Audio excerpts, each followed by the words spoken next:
The media is trying to rig the election by giving credence, and this is so true, by giving credence to false stories that have no validity and make it a front page. They take a story with absolutely nothing that didn't exist, and they put it front page news because they want to poison the minds of the voters.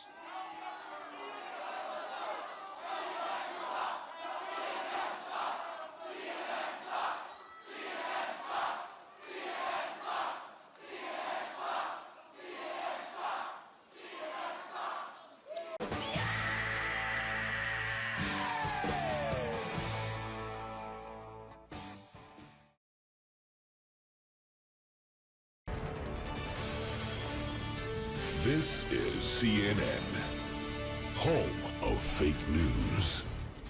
I mean, we had very strong partisans in both parties in the past, and we had very bitter battles over all kinds of things, gun control and climate change and the economy and taxes. But there wasn't this little tail of extremism waving, wagging the dog of the Republican Party. And sadly, so many of those extremists, those MAGA extremists, take their marching orders from Donald Trump, who has no credibility left by any measure. He's only in it for himself. He's now defending himself in civil actions and criminal actions. That's us. And when do they break with him? Because at some point, maybe there needs to be a formal deprogramming of the cult members, but something needs to happen. Suck my big white dick. You could put half of Trump supporters into what I call the basket of deplorables. The racist, sexist, homophobic, xenophobic, Islamophobic, you name it. Fuck you!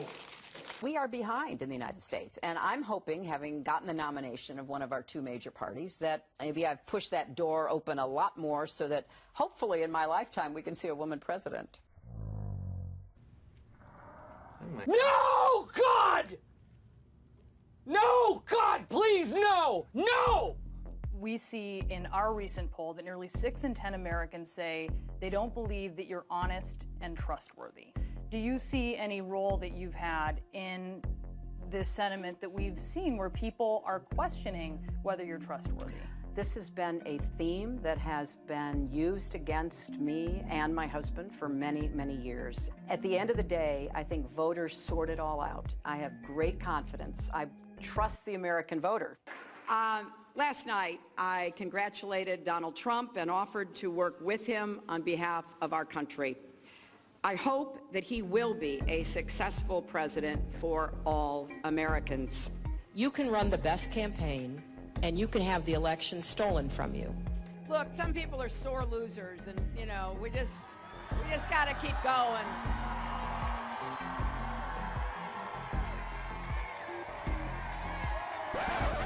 This is not the outcome we wanted or we worked so hard for, and I'm sorry that we did not win this election. Look, some people are sore losers, and, we just got to keep going. I know how disappointed you feel because I feel it too. Some people are sore losers, and we just got to keep going.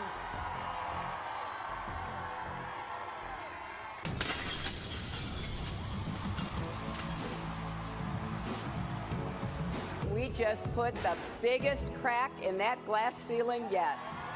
This is painful, and it will be for a long time. If there are any little girls out there who stayed up late to watch, let me just say, I may become the first woman president, but one of you is next.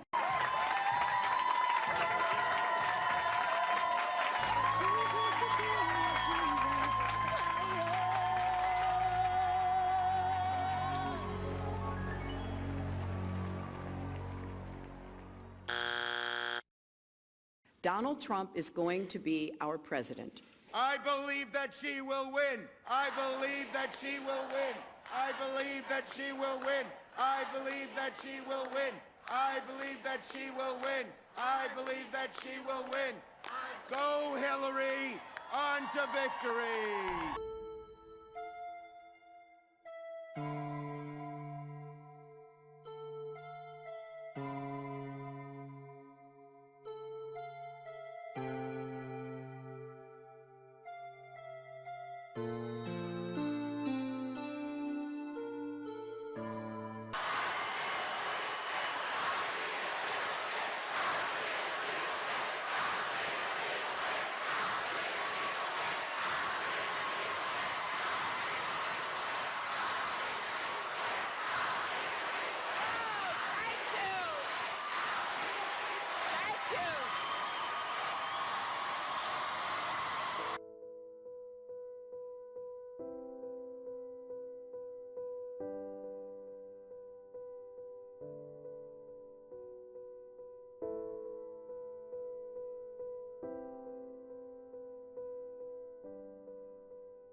look at the supporters there at Clinton headquarters, listening intently as the results come in, some of the people look almost crestfallen.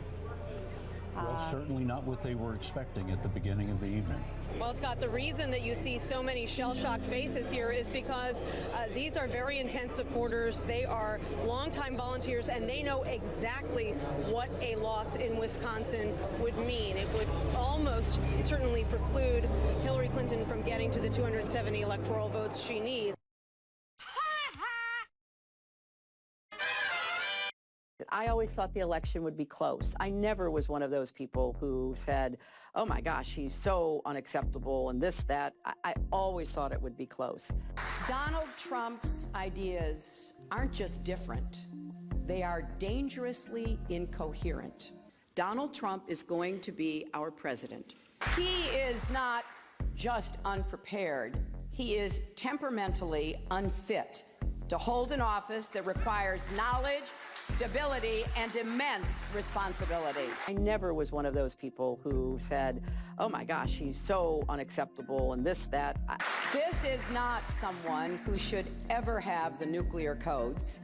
Oh my gosh, he's so unacceptable and this, that. I always thought it would be close. It's not hard to imagine Donald Trump leading us into a war, but I always thought it would be close. It's not like there was going to be some wholehearted rejection of Trump by Republicans. you know, you can run the best campaign. You could lose. He had some additional advantages like Russian help and sophisticated data analytics. The Russians interfered in our 2016 election. They did so to favor Donald Trump. The Russians ran an extensive information war campaign against my campaign to influence voters in the election. The hoax could have been Hillary Clinton's all along. You remember Russia, Russia, Russia, and the Trump campaign was colluding with Russia. The entire notion of the Trump campaign colluding with anybody was made up by the Hillary Clinton campaign. Now, who were they coordinating with or colluding with? Hillary's political dirty trick. This is her Watergate. She basically, broke into the front door of the FBI to put this story in there about Trump Russia. And then they are very active in disinformation propaganda campaigns against candidates. All criminal roads in this case lead back to the DNC and lead back to Hillary Clinton. But there's no question any longer. The Russians actively interfered in our election to help Donald Trump. There is no hoax. It's true. What it confirms is that the Russia collusion delusion, this massive hoax that was foisted upon the American people, was bought and paid for by the Hillary Clinton campaign. Special Counsel John Durham's 316-page report is devastating for those who push the Russian collusion lie for 4 years. Nobody knew about the Russian investigation that the FBI was conducting. This report found the FBI should never have launched its investigation and that it had no real evidence before it launched its probe, and it knew that. Enough with these wild, unfounded conspiracy theories using the help of foreign governments to interfere in our elections. the Directorate of National Intelligence today declassified some material, John Brennan's handwritten notes. He cites alleged approval by Hillary Clinton of a proposal from one of her foreign policy advisors to vilify Donald Trump by stirring up a scandal claiming interference by the Russian security services. And since Russia is clearly backing Republicans, why don't we ask China to back us? Using the help of foreign governments to interfere in our elections. China, if you're listening, why don't you get Trump's tax returns? I'm sure our media would richly reward you. The FBI was bought and paid for, according to the documents, according to the records, was bought and paid for by the Hillary Clinton campaign. So I don't know how much more clear you get. What precisely about democracy has you worried? We have seen him degrading the rule of law. We have seen him delegitimizing our elections. You have the likes of Hillary Clinton writing in The Atlantic. She wants to get rid of the Electoral College. Hillary adding the Electoral College to the growing list of reasons why she lost. We have seen him delegitimizing our elections. I believe he knows he's an illegitimate president. You could run the best campaign. You could be the nominee, but you could still lose. You could lose with voter suppression. And then let's not forget sexism and misogyny. And even though she spent something like 5 times as much as her opponent, still lost. We have seen him spreading corruption, both him personally, his family business, others in his administration. FBI agents have been re-examining the Clinton Foundation's finances. Agents want to know if donations were made in exchange for political favors between 2009 and 2013, when Hillary Clinton was Secretary of State. We have seen him spreading corruption. Much like her time at the State Department, after a bombshell report from the Associated Press revealed more than half of her non-government meetings were with donors to the Clinton Foundation. We have seen him also attacking truth and facts, even reason itself. USA Today, when asked about collusion between the Trump campaign and Russia, you said, quote, "I'm convinced of it." So I just want to be clear, you're convinced there was collusion? I'm convinced there were meetings and phone calls. I'm convinced that there were financial entanglements. Let's wait to see what it's called. The Central Intelligence Agency, the director of it, talking about a plan hatched by one of Hillary Clinton's foreign policy advisors to vilify, to speak ill of, to demonize Donald Trump by stirring up a scandal tying or claiming, that's an interesting word, interference by the Russian security service. All right. That is a lot of news. If it were the other way around, that would be about a month's worth of news for the fake news.